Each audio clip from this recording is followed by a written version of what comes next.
সামনেই মকর সংক্রান্তি, আর মকর সংক্রান্তি আসছে মানেই কিন্তু সবার মাথায় শুধু আনন্দ আসে না, কারণ আনন্দের সঙ্গে সঙ্গে আসে একটা চাপ। এবার কি বানাবো? পাটিসাপটা তো সবাই বানায়, আর আগের বছরও করেছি। এবার একটু অন্য কিছু যদি বানানো হয় তাহলে কেমন হয়, এই ভাবনাটা তো থাকে। তার সাথে এটাও থাকে, যদি না বানাই এই দিনটা বুঝি ফাঁকাই চলে গেল। আর ঠিক এই জায়গাতেই ঢুকে পড়ে একটা জিনিস, যেটা খুব বেশি ফ্ল্যাশি না, কিন্তু যেটা থাকলে প্লেটটা কমপ্লিট লাগে। সেটাই আজকে বানাচ্ছি, সরু চাকলি। এটা বানানোর জন্য আমি গোবিন্দভোগ চালটা আধ ঘন্টা থেকে 40 মিনিট ভিজিয়ে রেখেছিলাম। তারপরে পেস্টটাকে বানিয়ে নিয়ে সামান্য নুন দিয়ে দিয়েছি। এই ব্যাটারটা কিন্তু একদম জলের মতন পাতলা হবে।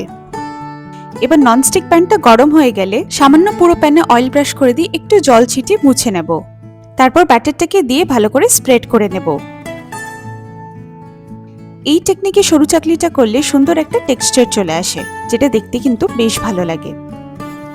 এবার কিছুক্ষণের জন্য ঢাকা দিয়ে রাখবো, যতক্ষণ না দুদিকটার কাঁচা ভাবটা চলে যাচ্ছে। তবে খেয়াল রাখতে হবে প্যানটা যাতে বেশি গরম না থাকে, আবার যাতে একদম ঠান্ডাও না হয়ে যায়।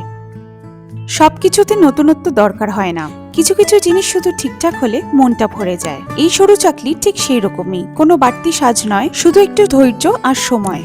এই মকর সংক্রান্তিতে হয়তো বড় কিছু নয়, কিন্তু এইরকম ছোট ছোট স্বাদই দিনটাকে মনে রাখার মতো করে তোলে। আপনারা কোন পিঠেটা বানাচ্ছেন কমেন্টে অবশ্যই জানাবেন, আর আমার এই ভিডিওটা ভালো লাগলে প্রিয়জনদের সাথে শেয়ার করে দেবেন। খুব তাড়াতাড়ি দেখা হবে নতুন একটি স্বাদ, নতুন একটি গল্প নিয়ে। ভালো থাকবেন, সুস্থ থাকবেন।